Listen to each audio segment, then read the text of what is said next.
Hello everyone. Today we will discuss about the autonomic nervous system. The objectives are to learn about the autonomic nervous system, its divisions, the sympathetic nervous system, parasympathetic nervous system and the clinical aspect. So, the autonomic nervous system is presenting two subdivisions, that is sympathetic system and the parasympathetic system. So, each system is having the motor and the sensory components. So, the motor components consists of two sets of neurons, that is preganglionic neurons and the postganglionic neurons. So, the preganglionic neurons in the sympathetic system, they are known as thoracolumbar outflow, because here the preganglionic neurons are located in the lateral horn cells of all the thoracic segments and the upper two or three lumbar segments of spinal cord. So, that is why the name is thoracolumbar outflow. The postganglionic sympathetic neurons may be located in the lateral ganglion, the collateral ganglion or the terminal ganglion. Then the sensory part of the sympathetic nervous system, it is present in the dorsal root ganglion. In the parasympathetic nervous system, again the motor component and the sensory component. The motor component, again the preganglionic and the postganglionic components. The preganglionic component is also known as the craniosacral outflow, because the preganglionic neurons of this system are located partly in the brainstem in connection with the 3rd, 7th, 9th and 10th cranial nerves, and partly in the 2nd, 3rd and 4th sacral segment of the spinal cord. Hence, it is called craniosacral outflow. The postganglionic parasympathetic neurons for the oculomotor nerve are situated in the ciliary ganglion. For the facial nerve, it is situated in the pterygopalatine ganglion and the submandibular ganglion, and for the glossopharyngeal nerve in the otic gland, and for those of the vagus and the sacral component are located in the walls of the target organs. The sensory component of this system convey the general visual sensations like hunger and nausea. So, it may be present in the superior and inferior ganglion of glossopharyngeal nerve, the inferior ganglia of the vagus nerve and the dorsal root ganglia of S2, S3 and S4 spinal nerves. So, the autonomic nervous system is controlled by brainstem and cerebral hemispheres. These include the reticular formation of brainstem, thalamic and hypothalamic nuclei, limbic lobe and prefrontal cortex, including the ascending and descending tracts interconnecting these regions. So, the components of the autonomic nervous system: the preganglionic neurons, the cell body is located within the grey matter of the central nervous system. The myelinating axon exists in the CNS and it terminates in the ganglion. The autonomic ganglion, the collection of the cell bodies located in the specific site within the body outside the central nervous system, is known as the autonomic ganglion. So, here you can observe. Then the postganglionic neurons, the cell body is located in the autonomic ganglion and the location depends on the division of the autonomic nervous system to which the neuron belongs. So, axons are unmyelinated fibers and it passes from the ganglion to the effector. So, the sympathetic system, it allows the body to function under stress and it primes the body for intense skeletal muscle activity. And in parasympathetic system, it maintains the functions and counterbalances the sympathetic function. So, So, the sympathetic system is active during fright, flight or fight. So, during any of these activities the pupils dilate, skin gets pale, blood pressure rises, blood vessels of skeletal muscles, heart, lungs and brain dilate. There is hardly any activity in the digestive tract due to the individual does not feel hungry and the person is tense and gets tired soon. Whereas in parasympathetic system it is having opposite effects. In its activity the digestion and metabolism of food occurs. The heart beats normally and person is relaxed and can do creative work. So, now the sympathetic nervous system, that is thoracolumbar outflow. So, this is the larger component of the autonomic nervous system. It consists of two ganglionated trunks. Their branches, the prevertebral ganglia and the plexuses.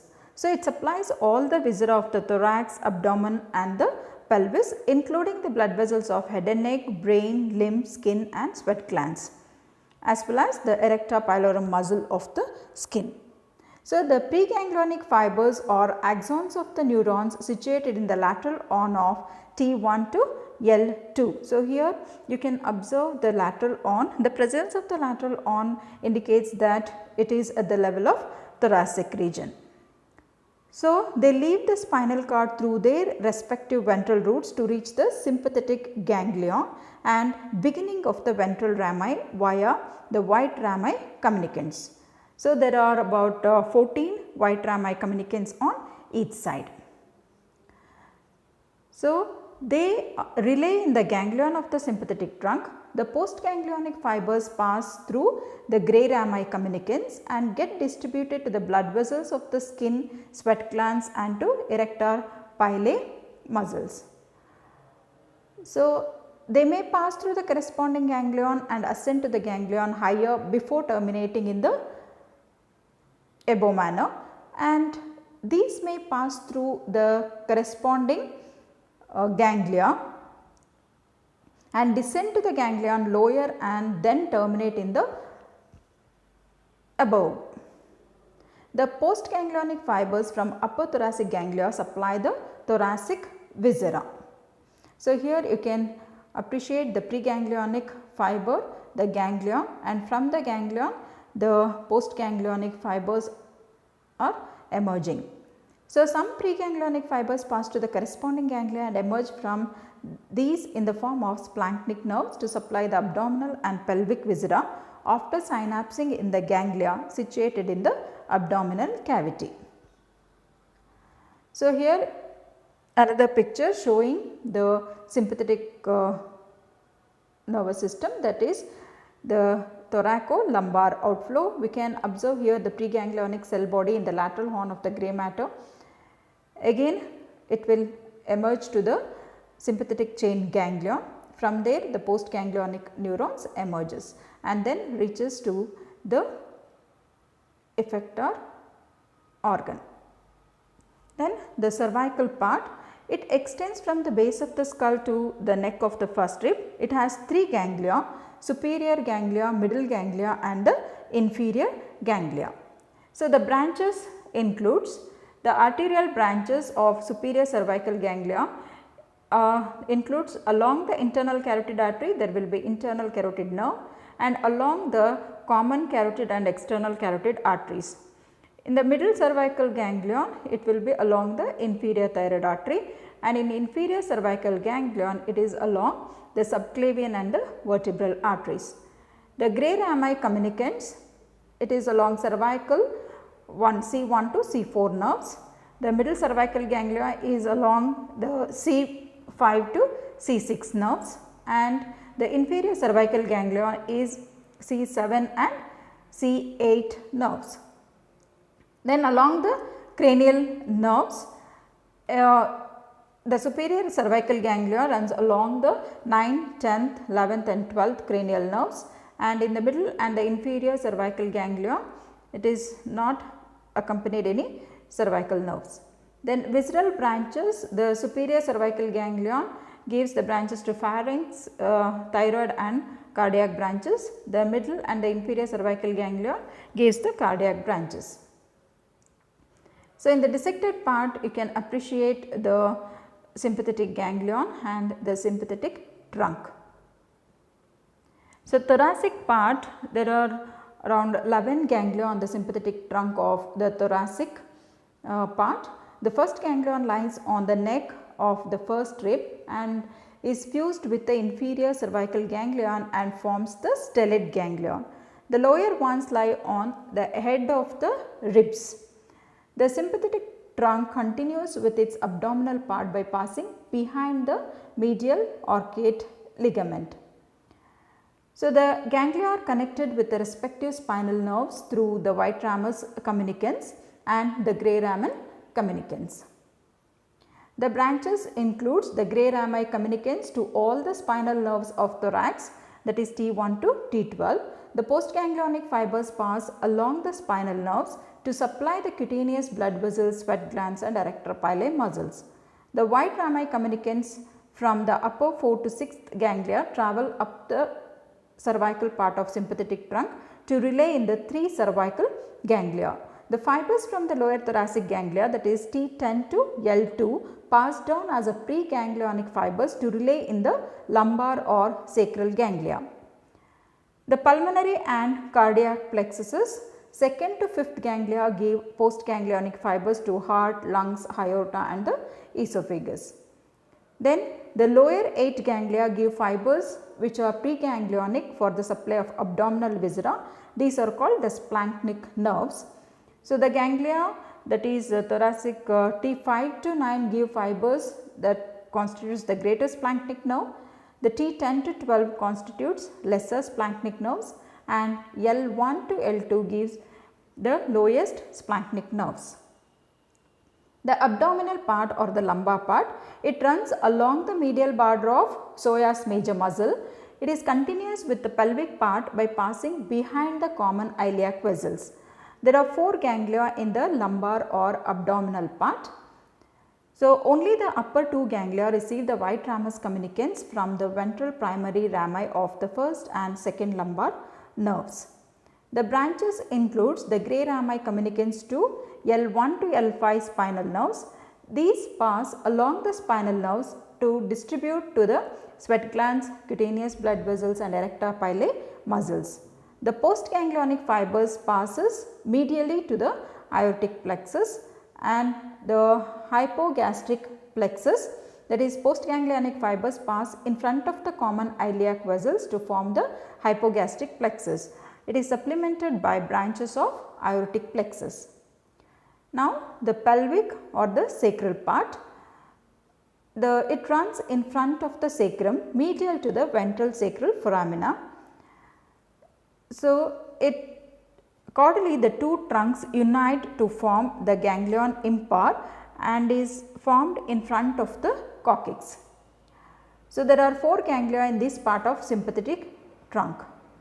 Their branches are the grey rami communicants to the sacral and the coccygeal nerves and branches to the pelvic plexuses. The collateral and prevertebral ganglia. So, the celiac plexus is the largest of the 3 autonomic plexuses, that is the celiac, superior mesenteric and inferior mesenteric plexus. So, it is situated around the origin of the celiac artery, that is celiac plexus, that will be present around the origin of the celiac artery. It is formed by the greater splanchnic nerves and the first lumbar sympathetic nerves. So, here we can observe the celiac plexus and the ganglia. The superior hypogastric plexus, this plexus lies between the 2 common iliac arteries and is formed by the aortic plexus and the branches from the lumbar sympathetic ganglia. It divides into 2, the right and left inferior hypogastric plexus, which runs on the medial side of the internal iliac artery. So, it is supplemented by the pelvic splanchnic nerves. So, the inferior hypogastric plexus contains both the sympathetic and parasympathetic nerves.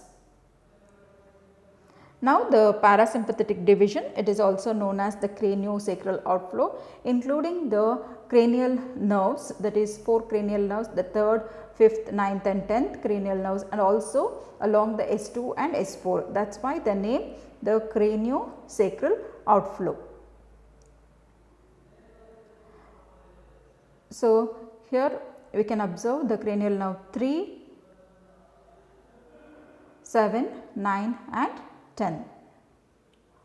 The pelvic splanchnic nerves, which will be included in the sacral outflow. These are the preganglionic fibers constituting the sacral component of craniosacral outflow of the parasympathetic nervous system.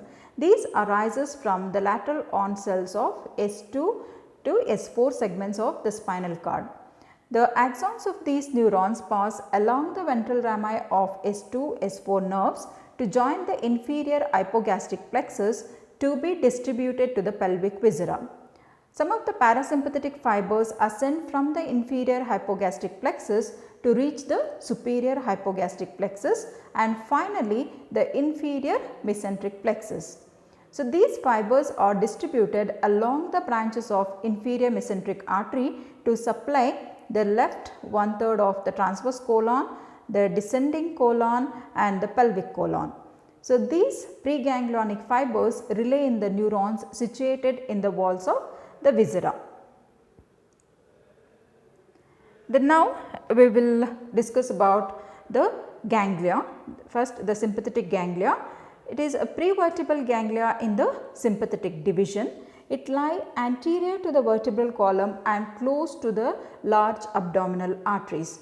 The postganglionic axons from the prevertebral ganglia innervate the organs below the diaphragm. So, it is located near the central nervous system along the sympathetic chain in the paravertebral region or in front of the vertebral column. The postganglionic fibers are longer in length. And the 5 major prevertebral ganglia includes the celiac ganglion, superior mesenteric ganglion, inferior mesenteric ganglion, the aortico-renal ganglion and renal ganglion. The parasympathetic ganglion, the parasympathetic division uses the terminal ganglia located very close to or within the walls of the visceral organ to be innervated. So, that includes ciliary ganglion, the pterygopalatine ganglion, the submandibular ganglion and the otic ganglion. So, here the preganglionic axons are longer than the postganglionic axons. So, here we can observe the thoracolumbar outflow and the craniosacral outflow. So, in the thoracolumbar outflow we can see that pre and parasympathetic ganglions, the length varies. The terminal ganglia are close to the visceral organ in the parasympathetic ganglia. So, the neurotransmitter in sympathetic nervous system includes acetylcholine and noradrenaline, whereas the parasympathetic system includes the acetylcholine. So, in this diagram also we can observe the preganglionic and the postganglionic neuron length variations in the two systems. The effects of sympathetic nervous system, it prepares the body to meet emergency demands and primarily involved with processes that expand energy. It dominates the parasympathetic system during stress, initiating a series of activities, that is flight or fight response. It activates the adrenal medulla, causing secretion of the norepinephrine and epinephrine, which heightens the response. The effects of parasympathetic nervous system, the energy conservation and the restorative active system. It regulates those activities that conserve and restore the body energy during times of rest and digest, dominates over sympathetic activity in the glands and smooth muscles of the gut, stimulating glandular secretion and the gut movements necessary for food to be digested and absorbed. It controls the salivation, lacrimation, urination and defecation. So, the nerve supply of the viscera, on the cardiovascular system, the effect of sympathetic system, it increases the heartbeat, increases the blood supply to the cardiac muscle, raised the peripheral resistance and blood pressure by constricting the small artery to the skin, and accelerates the blood coagulation because of vasoconstriction. The parasympathetic effect on CVS, it decreases the rate and force of heartbeat, it constricts the coronary artery, reducing the blood supply to the cardiac muscle. The effects on the respiratory system, the sympathetic system causes the smooth muscle relaxation, so that leads to dilatation of the airways. It allows a greater amount of air to enter the lungs at each inspiration, so it increases the respiratory rate. It deals with fight and flight situation.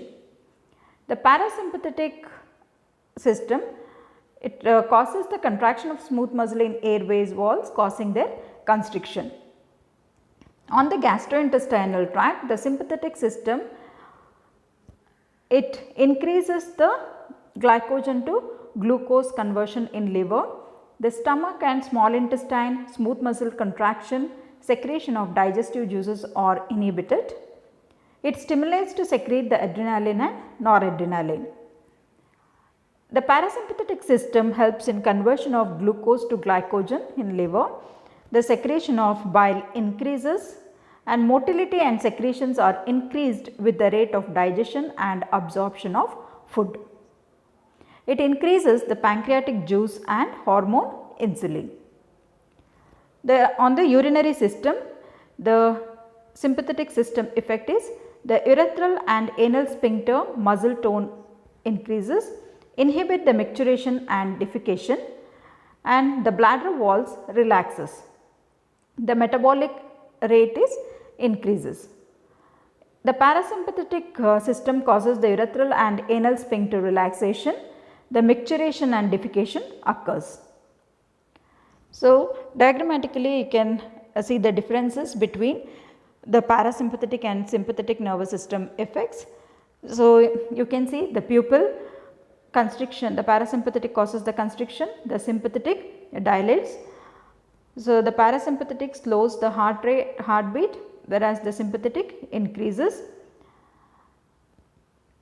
So, like that all the system both are showing the opposite effects.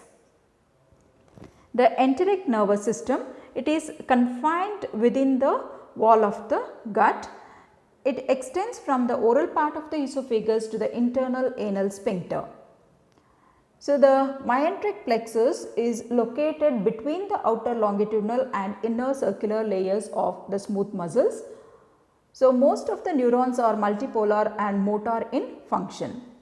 The submucosal plexus or the Meissner's plexus lies between the inner circular muscle and the muscularis mucosae.